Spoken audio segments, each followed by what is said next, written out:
Hello mga ka-reviewers!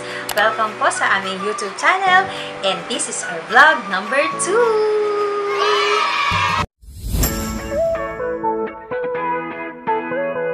And so ang i-review natin ngayon ay pang food spa.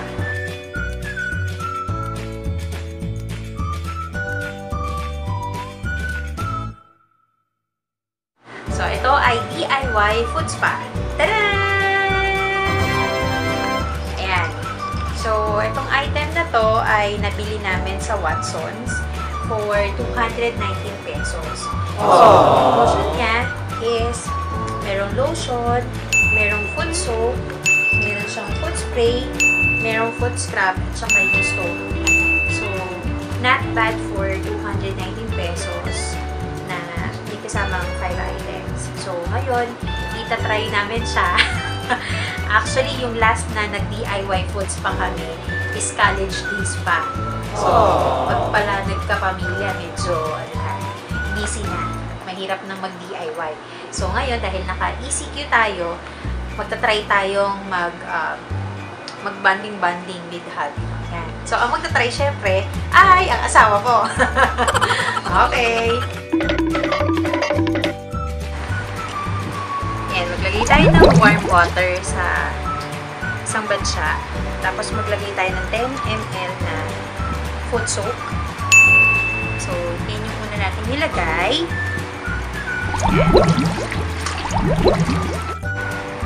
Ayan, tapos babad na natin yung paa ni Mister. Sarap! For 5 to 10 minutes. Mas masarap pag warm water. Okay, after 10 minutes, pwede na natin i-scrub gamit yung stone. Ayan.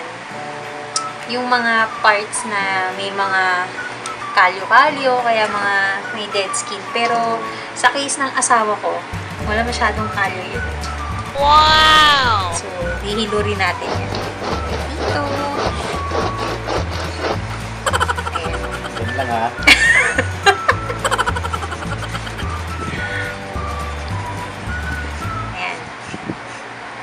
Kita nyo naman, no? Okay, so, okay. Actually, ano yan eh? Paayan ng footballero. Paayan ng footballero. Pero maganda pa rin. Wow! Oh, dito naman tayo sa side na to. Ayan. Good. Parang magaspang to eh. Ayan, oh. Hahanapin mo yung parts na magaspang. Tapos doon ka mag-scrub. Ayan. Pero kung wala na, huwag na masyado kasi baka masugatan. Ingat lang kayo dito kasi matalas masyado siya. Oh no! Pero kung gusto nyo patagalin, ingatan nyo din yung pagtabi kasi ito mabilis din itong mag-crack. So, ito yung experience namin before. Iingatan nyo lang din yung pag tinabi nyo kasi mabilis siyang maputol. Yan, dito naman tayo sa kabilang side ng paa. Marami ba? Marami. Oh, no! Teka, konti lang. Malambot yung paa mo. Konti lang yung value. Wow! Yan. Tapos gamit yung same na batsa na lang din yung gagamitin natin. Sunod na natin yung foot scrub. So, lagay lang tayo. Tapos, ito muna dali. Massage natin sa paa. Yan. Sarap. Parang may buhangin. Oh, diba? Buhangin pala yun. Libre na yung massage. Yan. Yan, scrub lang natin. Sarap, di ba? Yan, tapos masahe. Yan. Tapos yung isang paa naman, kahit ganitong amount lang yung gamitin nyo, okay na yun. Enough na yun para sa isang paa. So, scrub lang ulit. Scrub. Ano, kamusta ang pakiramdam? Sarap! Yung hawa sa paa. Sarap pa dati. Yan. Pag natapos ng scrub, anlawan na natin. Diba? Parang hari lang. Mayor. Ano mayor? Parang umitim yung tubig natin ah. Kulay brown na. Hindi, pero aanlawan pa rin natin yan ng malinis sa tubig. Yan, punasan muna natin. Pero dapat aanlawan pa rin ito sa ano, mas malinis sa tubig. Daling isa. Sige sa dati. Yan, after anlawan, so yan, pinanasan lang namin, pinatuyo namin konti. Tapos, lalagyan na natin ng lotion. So, yan. Siguro ganitong amount pwede na yan. Yan. Anong pakaramdam mo? Madulas na. Sarap na ba? Oo. Yan. Masama-sahing konti. Uli. Madudulas na ako nito sa tiles. Ano to? Wife duty. Ayan. Doon naman tayo sa isang paa. Ano nga pala, no, mga ka-reviewers, ano siya? Mabango. Lavender. Kasi ano din to, parang lavender din ata talaga yung amoy niya, yung fragrance niya. Ang bango. Pwede nang i-kiss yung paa. Na? Try mo na. Joke lang. Yan. So, nasa last part na tayo. So, ito na yung foot spray. So, sabi dito, relaxing. Yan, na pang foot spray. Relaxes and helps soften tired and abused feet. Yan. So, sprayan lang natin siya. Lamig. Lamig. Sarap. Sarap. Wow! Tapos yung kabilang side din. Ilalim. Okay. Tapos na. So, hihantayin na lang nating matuyo. Yan. Tada! A few moments later. Yan. So, tapos na. Subukan natin. Ang lambot! Wow! Wow, ang lambot ang paa mo, Pia. Ang puti, ang kinis.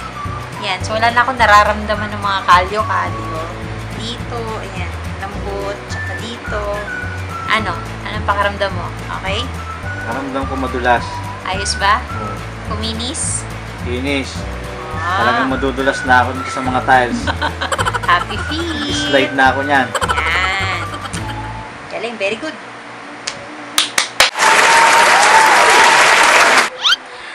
Ngayon naman po, magko-comment tayo dun sa bawat item based dun sa experience namin kanina. Actually, tinest ko din sa sarili ko. So, kaya meron din akong personal comment dun sa bawat item. So, una, etong foot soap. So, itong foot soap, okay naman siya. Parang sakto lang siya na pine-prepare yung paa mo bago mag-proceed dun sa unang pag-scrub. So, wala naman akong parang comment na hindi masyadong maganda. Basta sakto lang. Kasi, syempre sa price ng 219, huwag ka din mag-expect ng sobrang wow. Pero, dun sa experience namin kanina, okay naman siya. So, next is itong foot scrub.